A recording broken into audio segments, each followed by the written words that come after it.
Okay, we're starting the Gemara. We left off in Gemara on Tezayinum and Aleph. Okay.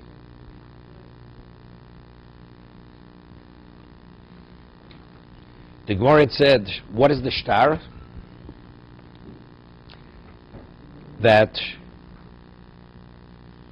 a Jewish slave is emancipated with a shtar, with a document. It's a shtar shichrur.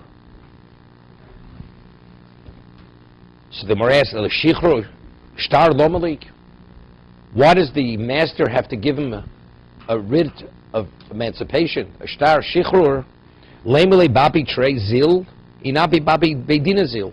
He should say, factually, the Jewish slave is indebted to the master. What is the indebtedness? It's a financial indebtedness. So if he's financially indebted, what do you have to give a shtar shichrur, which is the document which terminates the ownership? If it's only a debt, he should say, you're forgiven. I forgive the debt. He should say it either in the presence of two or in the presence of the Bezdin. Omar Rava. So Rava says, Zoso Meres. So what do I deduce from this? The Mishnah says that an Eved is freed with a shtar shichrur, with a writ of emancipation. Zoso Meres Eved Ivri Gufa Konui. Yeah? That the Eved Ivri, it's more than just a financial debt. He has an intrinsic ownership in the person. So therefore saying you're forgiven, it doesn't in any way change his predicament. Rav Shemochal Gerona and Gerona Mochu. And therefore the master who waives the need to buy himself out is totally effective. I'll give you an example. A person borrows from me, borrows my table. And I say to the person, I waive the obligation that you must return it to me. I lend the person my chair. Right? And I say, I waive your obligation to return the chair to me. What does that mean? Does it become the one who has the chair? Does it become his? The expression, it's not hakno. It's not a valid transfer. If you say the chair that you have on, you have a right. It's yours. That's something else.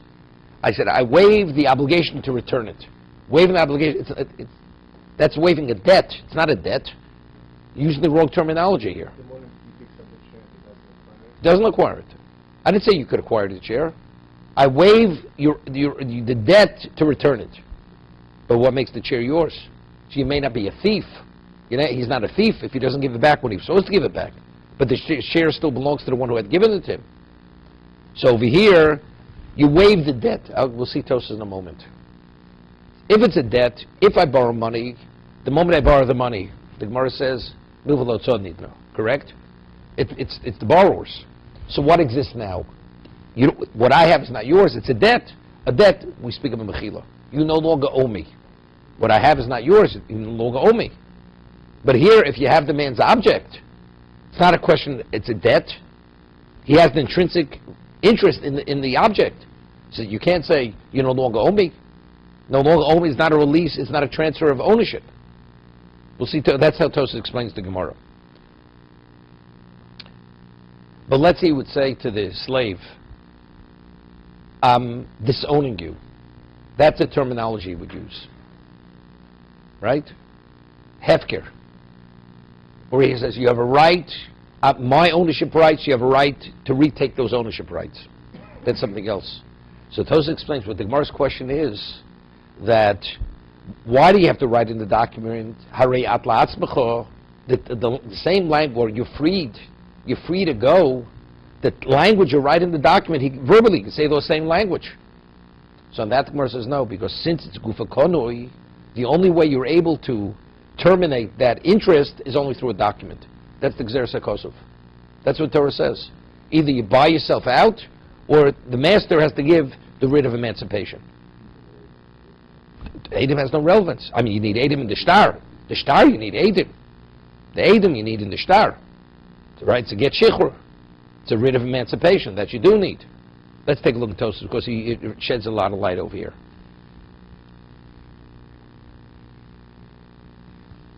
Lemele babi trezil. Third Tosas on the page.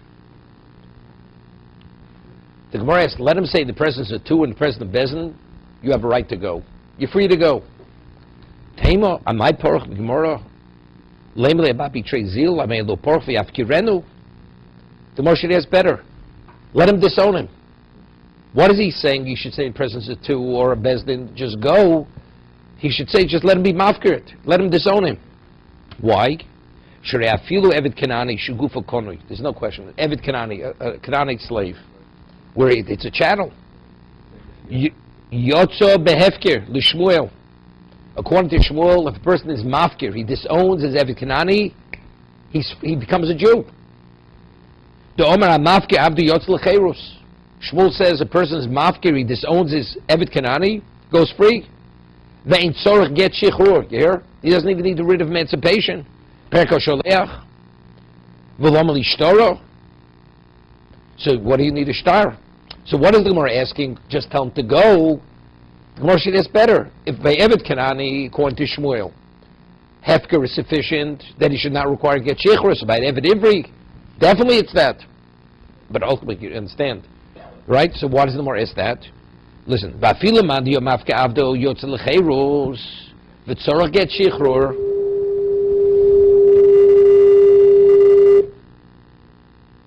And even according to the opinion who argues with Shmuel, that a mafke avdo, one who disowns a slave, still needs the writ of emancipation, needs to get shichrur. Listen, mishum hafkos iser k'dei latir bas Yisrael. When you own the Evet Kanani, there are two aspects. There's the monetary aspect. He's a chattel, like you own an animal. But also there's the other aspect of halacha, that he's not permitted to marry a Jewish woman. So the only what would permit him to marry a Jewish woman, you need to get shichrur. That releases the Isser. Imkei, Be'evid Ivri, so by Evid Ivri can marry a Jewish. He's a Jew. So it's only a monetary issue. Lama l'ishtora b'lafochi muter. So even the one who argues with Shmuel and says by an Evid Kanani you need to get shichrur, the only reason why you need to get shichrur is because the Isser. But by the Evid Ivri, where there's no Isser, he's permitted to marry a Jewish woman, everybody would agree the Hefker is sufficient. So what the Gemara should say, he should be mafkir him. Not a koshkem. It should be sufficient. There's an argument. Rav and Shmuel. But why is there an argument? Because the question is, disowning the monetary aspect, does that affect the Isser or doesn't? That's the machlok Shmuel and the one who argues with Shmuel. But everybody where there's no Isser aspect, everybody would agree. The disowning him would be sufficient. So the Gemara should ask, he should be mafkir him. No. We'll see the Rashba. But it's not worse. No, but there's no Isser. There's no Isser aspect. So why is the Hefker? So even Gufa Konoi Hefker should work. That's Tosa's question. Tosa's going to ask that in a minute. That's going to be Tosa's question. So Hefker, even if it's Gufa Konoi, it should work. Shmuel says it's effective even by Evet Kanani. And the only reason why the one who argues with him is because there's an Isser aspect. So by Evet Ivri, everybody would agree. Hefker should be sufficient. So what do we need to get? Shichrur. And even if it's Gufa Konoi, it does make a difference. Now it's interesting. Once mentioned a word from Reb Chaim Brisker. The Reb Chaim says, we have kochi berek abayis, you have kochi mizbeach. If I consecrate a table is hegdish. What am I doing? I'm transferring the table into the domain of hegdish. So that you're not permitted to benefit from it is why? Because it belongs to hegdish. But how did hegdish come upon that? Because when you transfer money to hegdish, now that it's the possession of hegdish, it has kedusha. So the me'ilah stems from the transfer of ownership. Ownership of hegdish causes me'ilah. So where does the me'ilah emanate from? Where did it begin? It began with the transfer of the asset. When I transfer the asset, a consequence of that is me'ilah. When I'm magdish an animal, a korban, what am I doing? There it's the kedusha. It's not I'm giving, because the Gemara says in Bava Kama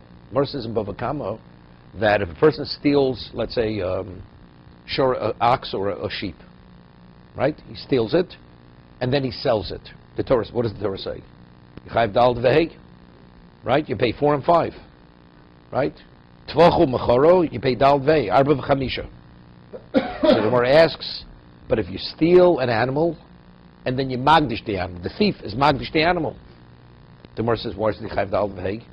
Just as when you transfer the animal to a third party, that's selling, you're liable for dal vehei. So when you put it into the domain of hegdish, it should also be dal vehei. What? No, so the Gemara says, it's speaking where he is magdish it for Ruvain. To consecrate it for himself, he can't. We're talking about the one who he victimized needs a korban. He needs a korban. Needs a chatos. He steals the man's animal and he's magdish it as a chatos for Ruvain. But factually, it's another domain. So Gemara says in Bava Kama, hashta tu de Ruvain, v'hashta tu de Ruvain. Before it was Ruvain's ox, it's still Ruvain's ox. So it's the asset is who? The asset is Ruvain's. What is it? It has kedusha. So how did it become hegdish? Not because the monetary. It first became the asset of hegdish, and the kedusha is a consequence of the asset. There it started directly with the kedusha. You understand? So therefore, what Shmuel's saying like this, we'll see in a moment. Shmuel says, "Amafke avdo yotzel cherus." How did the Eved Kanani become an Eved Kanani? He sold himself as a chattel to the master. So the status of Eved Kanani emanates from being the asset of the Jew. So what happens if you mafkir the monetary aspect? The Isser goes off, because the Isser is a direct outgrowth of the kesef, of the asset. You following? Therefore, Shmuel holds the mafka avdi zotz lecherus. Because what is the Isser contingent on? On the ownership part. So the moment he disowns it, you freak. The other one says no, it's two separate things. It's not released, but this is the lumdis. This is the rationale of Shmuel. Why? Mafka avdo yotz lecherus.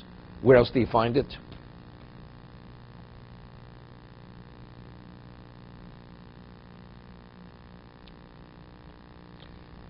Now,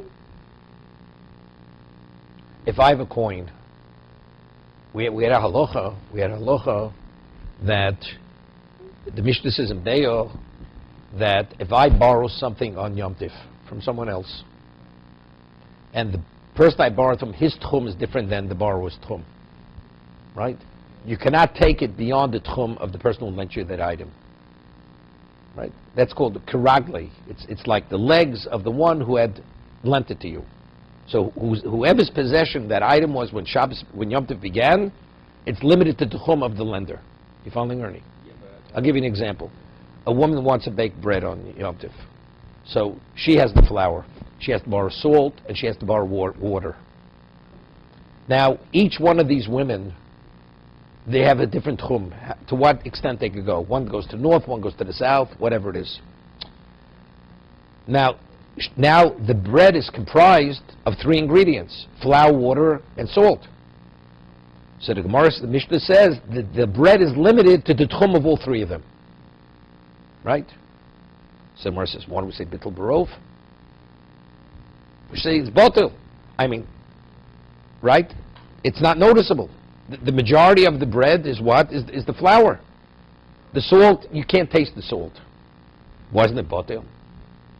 That's the Gemara's question. So Gemara says, because momon is not botel. It's money. It's a monetary issue. Money is not botel. If I have a coin, a coin, it falls in 10,000 other coins. So the one who has 10 says, you know something? So he says, I want you to give me back my coin. You owe me a coin. You owe me whatever the value. And so what are you talking about? It's batul barov. Could you show me where your coin is? Whether you could identify, it's not, but factually, my coin is intermingled with your coins. It could be 10,000 to 1, doesn't make a difference. Just because number-wise, it's overwhelmingly greater, but factually, my money's in that mixture. You owe me the coin, right? It has no relevant moment when you deal with money. Money's not botel. That's the Gemara. Therefore, the Gemara says over there in Be'er, even though in terms of volume, the flour is greater than the water and the salt, it retains the identity of the ones who lent it. Therefore, it's limited to the tchum of all 3 people who contributed to the bread. Yeah? No, but every tchum is determined in whose possession it was when Yom Tov began. Not it. Because it's halacha. Now it's yours. You're not a thief. You have a right. You can kaddish an issue with it. But in regard to laws of tchum, it identifies with whose it was when Yom Tov began. That's the way tchum works. Okay? But you understand the case of the coin. If my coin falls into your coins, even though I can't identify the coin, you owe me a coin. Right? You don't say bittul. So there's a question which is asked. Person's mafresh truma. Mafresh truma. Now truma is what? It's mom and coin. Belongs to the kohanim. What happens if the truma falls into a mixture and you have 100 to 1? What's the halacha? It's bottle. So how is it bottle? It's money. It belongs to the kohanim. But we say bittul barov. It is bottle. How could it be bottle? Why is it any different than the case of what? Of the case of tchum. Right? The question is asked. You have the question. So the answer is given exactly what we're talking about over here. Now, how did it become mom and kohen? No, because it became truma. Because it became truma. So the money emanates from the iser. Goes the other way. How did it become mom and kohen? The asset of the kohen. Because it had kedusha. It has kedusha's truma. So the money is a consequence of the kedusha. But the moment the iser is botel, there's no money. Your claim is because I have a holy object there. When my coin falls into your coins, my coin is in your coins. So you owe me you owe me the value of whatever that coin is. Here, why is it mom and kohen? Because truma is mom and kohen. But if truma is botel, there's no mom and kohen. He has no claim any longer. That's the only way. Okay, so it's the same thing here. Because over here, that's explained. Because because the monetary is only a consequence of the kedusha. The kohen has a claim because it's truma. But if it's not truma, so you have no monetary claim any longer. Why is the Eved Kanani? What's the problem? Because he's the asset of a Jew. But the moment he's no longer that, and that everything emanates from that. But what happens? He's no longer the asset of the Jew because the Jew was mafkir him. So therefore Shmuel says, "Mafka abdo ein tzorach get shichro." The moment he disowns him, he doesn't need the get shichro any longer because the iser is a consequence of being the chattel of the Jew.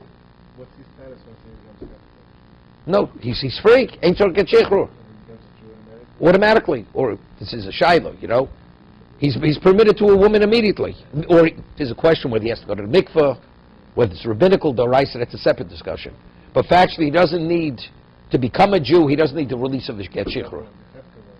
The hefker brings about everything. Eved never had iser, so that's Tosas kasha. Eved is a full Jew. He has a Jewish wife. So if that's the case, the only reason why the person that argues with Shmuel, because he says, even though one is a direct consequence of the other, releasing one doesn't release you of the other. To terminate the Isser, you need to get Shichur. But that's only because he's not a Jew. There he's not a Jew. So you need to get Shichur to bring about that transition from Eved Kanani to Jew. But here we're dealing with a Jew, so everybody agrees here. Just be mafkir, disown the value. So why does he need to get shichur? That's Tosa's question. Right? If I want to be mafkir, there is this rabbinic law. There's a rabbinic law. You have to mafkir. He says, you mafkir f'nei shlosha. But his question is, why does he have to say, zil, go, just go, I forgive the debt? That was the Mor's question. So Mor says, Eved Konug. Eved Ivri, so what if it works by an Eved Kanani? Which is even to a greater degree a gufa konug. So it shouldn't work by a Jew. And here there'll be no machlokas. Shmuel and his contemporary. Right? Phenomenal kasha. Ish lomar. They know chinami. Truthfully, if he disowned the Eved Ivri, you would not need to get shichur. Yeah? You would not need to get shichur. Umiu. He says, but it's not a question. The Gemara couldn't have asked a question. Why do we need to get shechur? Just be mafkir him, disown him. Why? The pshita, the yeshitzi is acherus levad mishtar. Of course, there are other ways that he could be freed. But he's asking, el hochi kasha. This is the question. when he frees him with a get shichrur. Loma lishtar, what do you need? A document. Osa loshen hakosa b'shtar, the same language, which is written in shtar, you're free to go. Hainu hariyat ben chorin, you're a free man. Hariyat la'atzumcha, you have control over yourself. Kidetnam ba'magarish, osa loshen atzmin yomalo balpeh, rather than writing in a document, verbally say it, you're free to go. Right? If it's a debt, you're free to go. It's like forgiving a debt. Balmo. The sof. So what's the answer? Over here, because it's more than just a debt. He has an intrinsic ownership in the Eved Ivri. So you have to use the right terminology. Say, you're hefker, that's something else. Hefker is relinquishing rights.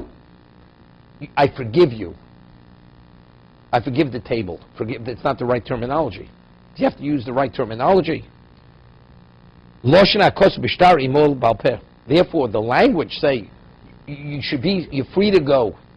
Free to go doesn't relinquish rights. The only thing that terminates those rights is only when you put that in the document, given the document. It's interesting.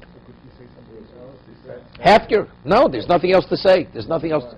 How do you relinquish the rights? You have to use the term. I'll give you an example. There's a machlokas, Rashi and Tosas in Psochim. What is bittul? Bittul means you negate the chometz. So what's the nusach we say? It should be hefker ka'afra. Ka'afra dara. It should be ownerless like the dust of the earth. Right? That's bittul on Pesach. So there's an argument, Rashi and Tosas, whether you say the word hefker. Rashi says you don't say hefker. You say the chometz should be like the dust of the earth. Tosas says no. You have to say the word hefker because I disown it. Why? Because the Torah says to be in violation of possessing chometz is shelacho. Lo yira lecho chometz. Lo yira lechosor. Shelachoya ataroer. If it's yours, you're in violation. Shalachem shel gavoa, but it's others or it's hegdish, you're not in violation. So therefore, how does it become not yours?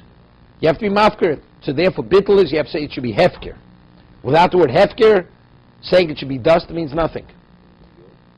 It's yours. I say, this table should be dust. Is the table dust? The table's your table, right? Person gets up, he says, I'll transfer my table to the appeal. The table should be dust. It means nothing, right? The table is your table. It doesn't change the status of the table. So the Ran over there in Psochim goes to explain Rashi. And he asks it. He says, if a person does not use the right terminology in transferring something, it's totally ineffective. So when you say bittul, it should be ka'afra, according to Rashi, why is it sufficient not to be a violation of Vayura Bal Yimotzei? That's the Ran's question. Factually, you have to say hefker. To relinquish rights, you have to say hefker. And since he didn't use the right terminology, how by saying dust is that sufficient? But the Ran speaks of that explicitly. Unless you use the right term, it's meaningless. So the Ran answers, just tell you what he answers Rashi. Under normal circumstances, Isurei Hano. Chometz is Isurei Hano, you're not permitted to benefit from, correct? Isurei Hano is Eilu Shalo. It's not yours. So if it's not, the moment Pesach begins, the Chometz is not yours. So if it's not yours, why are you in violation by your own Bal Yimotzei? Automatically it's not yours. Teretz is, there are two exceptions to that rule. That even though it's not yours, the Torah treats it as if it is yours. What is that? Chometz b'Pesach, bar b'shus harabim. Person digs a pit in public domain, and somebody's injured through that. You dug the pit, is your pit? It's public domain. So therefore, what does the require? You have to negate it. You have to separate yourself from it. Monetarily, it's not yours. Except there's exeris hakosov, you have to negate it, separate yourself from it. You have to value it as nothing. So by saying by dust, that's enough. That's why that's sufficient. Of course, hefker is a term when you want to relinquish monetary rights. Monetarily, it's not yours. Because it's a surah no. I mean, the Ryan asks another question. He asks another question. The hefker, you have to be mafker b'fnei shlosha. You have to declare your hefker in the presence of three. Chometz, you're all by yourself. You say, nobody's around. You don't make a public declaration. So why is it sufficient? That's the Ran. So Ran is because it's not hefker. You're not disowning it.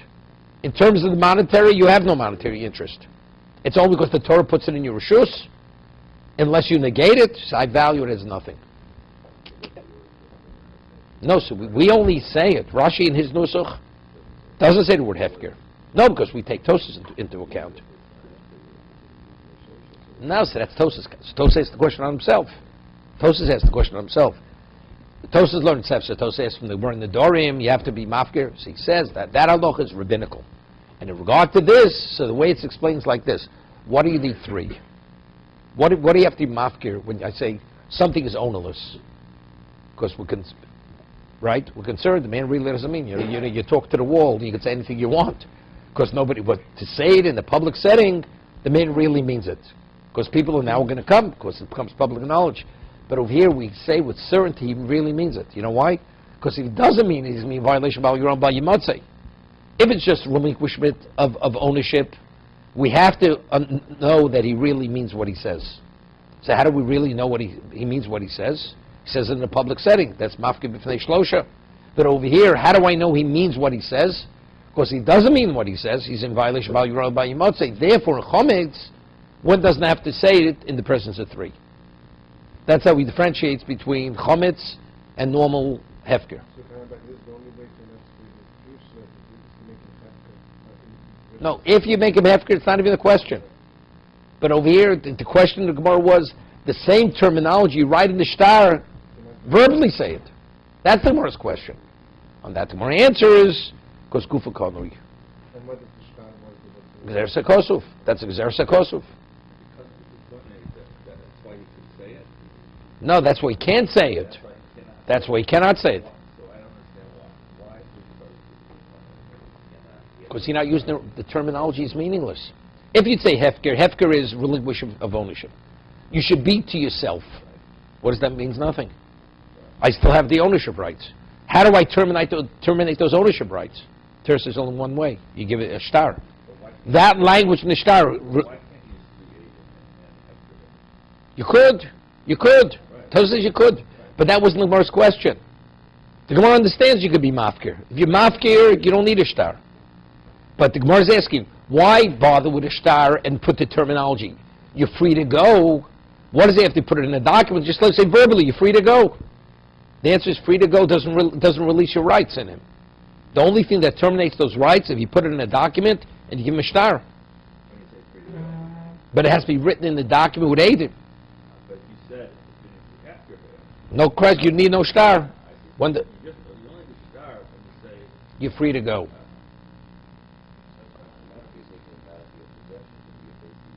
That's the terminology of relinquishment of rights. Right, but you don't need a star if you have to. Exactly. If you're mafkir, you don't need a shtar. He is a Jew. We're talking about Eved Ivri, freeing an Eved Ivri, a Jewish slave. Rabbi's comparing it to the Hala because the claim is No, there by Tchum, it's only money. There it starts with the money. So therefore, Bittul doesn't help. That I said in Shmuel. The Shmuel says, even by Eved Kanani, if you mafker him, he doesn't need to get shichur. So what about the Yisur? The answer is because there, I said, because everything emanates from the monetary side. So if there's no monetary interest, automatically, the other thing doesn't exist. That's Shmuel. There's a Rashba here. He speaks, what's the concept of Gufa Koni by a Jew? He owns him. What do you mean he owns him? In regard to what?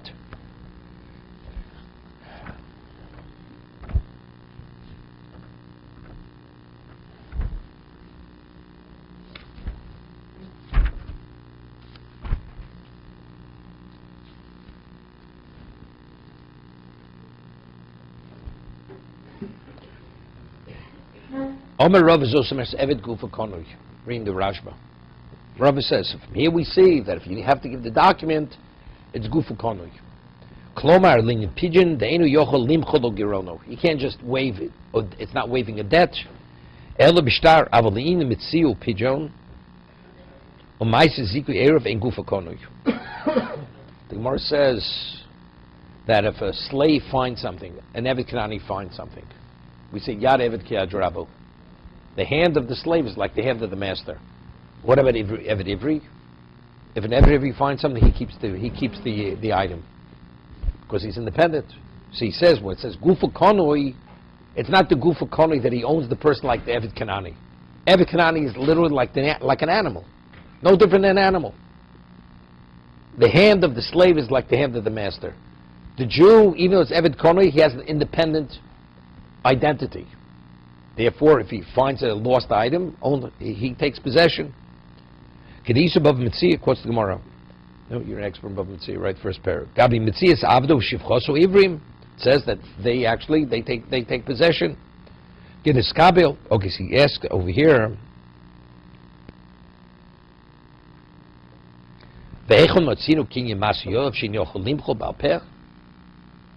A person, let's say, the teacher Ramban, they came in the Shnei Kinyonim Hein Ba'avdus. Echod Kinyin Momin Hu Kinyin Masi Yodov. A person owns someone that his earnings belong to the one, right? That's the agreement. Whatever you earn, as I'm your employer or I'm your master, it's interesting. We'll leave this for next time. Kaddish.